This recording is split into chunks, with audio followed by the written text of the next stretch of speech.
ನಮಸ್ಕಾರ ಸ್ನೇಹಿತರೆ, ಇವತ್ತೇ ಮೊದಲ ಜ್ಯೇಷ್ಠ ಭಾನುವಾರ ಹಾಗೂ ಷಷ್ಠಿ. ಈ ದಿನ ನೀವು ಪೂಜೆ ಮಾಡಬೇಕಾದಂತ ದೇವರುಗಳು ದುರ್ಗಾದೇವಿ, ಪರಮೇಶ್ವರ, ನರಸಿಂಹಸ್ವಾಮಿ, ಲಕ್ಷ್ಮೀದೇವಿ, ಸುಬ್ರಹ್ಮಣ್ಯ ಸ್ವಾಮಿ ಹಾಗೂ ಸೂರ್ಯದೇವರು. ಇವರನ್ನು ಈ ದಿನದಂದು ಪೂಜೆ ಮಾಡೋದ್ರಿಂದ ಅನೇಕ ಶುಭ ಫಲಗಳನ್ನು ಪಡೆದುಕೊಳ್ಳುತ್ತೀರಿ. ಈ ವಿಡಿಯೋದಲ್ಲಿ ನಾವು ಶ್ರೀ ಲಕ್ಷ್ಮೀ ನರಸಿಂಹಸ್ವಾಮಿಯ ಮದುವೆಯ ಬಗ್ಗೆ ತಿಳಿಯೋಣ. ಆದ್ರೆ ಅದಕ್ಕೂ ಮುಂಚೆ ನೀವಿನ್ನೂ ನಮ್ಮ ಚಾನೆಲ್ ಅನ್ನು ಸಬ್ಸ್ಕ್ರೈಬ್ ಮಾಡ್ಕೊಂಡಿಲ್ಲ ಅಂದ್ರೆ ಖಂಡಿತ ಈಗಲೇ ಸಬ್ಸ್ಕ್ರೈಬ್ ಮಾಡ್ಕೊಳ್ಳಿ. ಹಾಗೆ ಈ ವಿಡಿಯೋ ಇಷ್ಟ ಆದ್ರೆ ಮರೀದೆ ಒಂದು ಲೈಕ್ ಕೊಡಿ.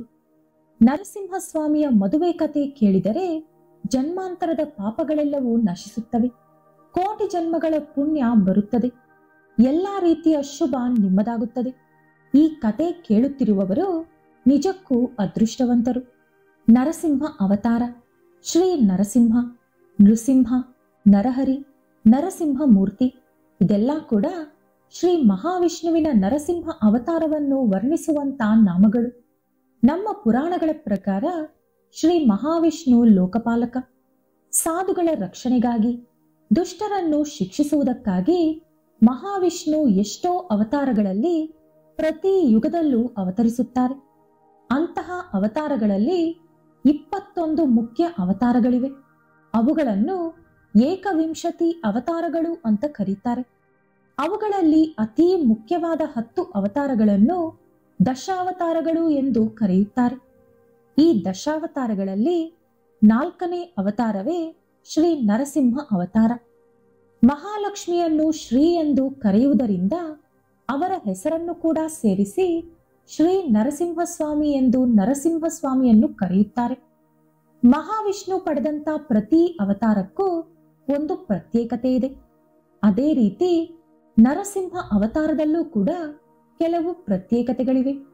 ಭಕ್ತನ ಮಾತನ್ನು ನಿಜ ಮಾಡಲು ಅವತರಿಸಿದಂತ ಮೂರ್ತಿ, ಹಾಗೆ ಸೇವಕನನ್ನು ಶಾಪ ವಿಮುಕ್ತನನ್ನಾಗಿ ಮಾಡಿದಂತ ಮೂರ್ತಿ, ಜೊತೆಗೆ ಸರ್ವಾಂತರ್ಯಾಮಿ ತತ್ವ ಅಂದರೆ ಎಲ್ಲಾ ಕಡೆಯೂ ಇರುವುದು.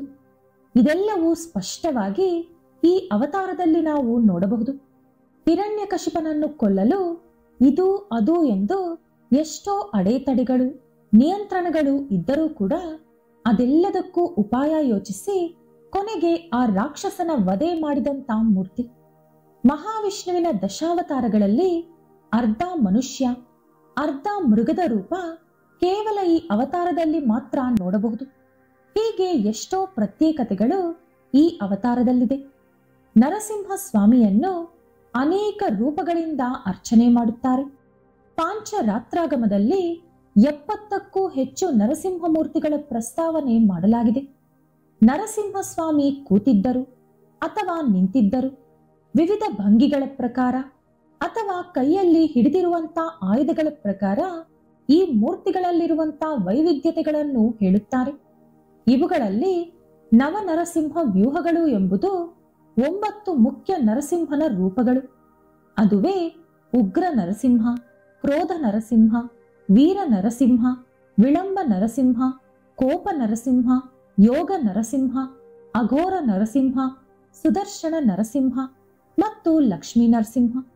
ಈ ಎಲ್ಲಾ ರೂಪಗಳಲ್ಲಿ 9ನೇ ರೂಪವಾದ ಶ್ರೀ ಲಕ್ಷ್ಮೀ ನರಸಿಂಹ ತುಂಬಾನೇ ಪ್ರಶಾಂತವಾಗಿರುತ್ತಾರೆ. ಲಕ್ಷ್ಮೀ ನರಸಿಂಹನನ್ನು ಪೂಜಿಸಿದರೆ ಸಕಲ ಇಷ್ಟಾರ್ಥಗಳು ನೆರವೇರುತ್ತದೆ, ಸಕಲ ಶುಭ ಉಂಟಾಗುತ್ತದೆ. ಲೋಕ ಕಲ್ಯಾಣಕ್ಕಾಗಿ ಮಹಾವಿಷ್ಣು ಅವತಾರ ಪಡೆದ ಪ್ರತಿ ಬಾರಿಯೂ ಮಹಾಲಕ್ಷ್ಮಿ ಕೂಡ ಜೊತೆಗೆ ಅವತಾರ ಪಡೆದು ಮಹಾವಿಷ್ಣುವನ್ನು ವಿವಾಹವಾಗಿದ್ದಾರೆ. ಈಗ ನಾವು ನರಸಿಂಹ ಅವತಾರದಲ್ಲಿ ಮಹಾಲಕ್ಷ್ಮಿಯ ಜೊತೆ ಯಾವ ರೀತಿ ವಿವಾಹವಾಯಿತು ಎಂದು ನೋಡೋಣ. ಚೆಂಚು ಲಕ್ಷ್ಮಿ ಎಂಬುದು ಲಕ್ಷ್ಮೀ ದೇವಿಯ ಒಂದು ಅವತಾರ ಹಾಗೂ ನರಸಿಂಹಸ್ವಾಮಿಯ ಹೆಂಡತಿ. ಈ ಅವತಾರದಲ್ಲಿ ಈಕೆ ಒಂದು ಗಿರಿಜನ ದೇವತೆ. ಹಿರಣ್ಯ ಕಶ್ಯಪನ ಅಸುರ ರಕ್ತವನ್ನು ಕುಡಿದು ಮತ್ತಿನಲ್ಲಿದ್ದ ನರಸಿಂಹಸ್ವಾಮಿ ಅವರ ದೇಹದ ಮೇಲೆ ನಿಯಂತ್ರಣ ಕಳೆದುಕೊಂಡರು. ಹಾಗಾಗಿ ಹತ್ತಿರದಲ್ಲಿದ್ದ ಗಿರಿಜನ ವರ್ಗಗಳ ಮೇಲೆ ದಾಳಿ ಮಾಡಲು ಶುರು ಮಾಡಿದರು. ಇನ್ನು ಆ ಗಿರಿಜನರೆಲ್ಲರೂ ಹೆದರಿ ಓಡೋಕೆ ಪ್ರಾರಂಭಿಸಿದರು. ಆ ಸಮಯದಲ್ಲಿ ಚೆಂಚು ಎಂಬ ಒಬ್ಬಳು ಗಿರಿಜನ ಮಹಿಳೆ ಧೈರ್ಯವಾಗಿ ನರಸಿಂಹಸ್ವಾಮಿಯ ಮುಂದೆ ನಿಂತುಕೊಂಡು ಅವರಿಗೆ ಸವಾಲೆಸೆದಳು. ಚೆಂಚು ಕಣ್ಣಲ್ಲಿದ್ದ ಧೈರ್ಯವನ್ನು ನೋಡಿದ ನರಸಿಂಹಸ್ವಾಮಿ ಅಲ್ಲೇ ನಿಂತು ಬಿಟ್ಟರು. ನಾನು ಕೇಳಿದ ಪ್ರಶ್ನೆಗಳಿಗೆ ನೀವು ಸರಿಯಾಗಿ ಉತ್ತರಿಸಿದರೆ ನಾನು ನಿಮಗೆ ಹೋಗಲು ಅನುಮತಿ ಕೊಡುತ್ತೇನೆ ಅಂದಳು ಚೆಂಚು. ನರಸಿಂಹಸ್ವಾಮಿ ಅದಕ್ಕೆ ಒಪ್ಪಿಕೊಂಡರು. ಅದರ ನಂತರ ಚೆಂಚು ಕೇಳಿದ ಪ್ರಶ್ನೆಗಳಿಗೆ ಉತ್ತರಿಸಲು ಸಾಧ್ಯವಾಗದೆ ತನ್ನ ತಪ್ಪನ್ನು ಒಪ್ಪಿಕೊಂಡು ಶಾಂತಗೊಂಡರು ನರಸಿಂಹಸ್ವಾಮಿ.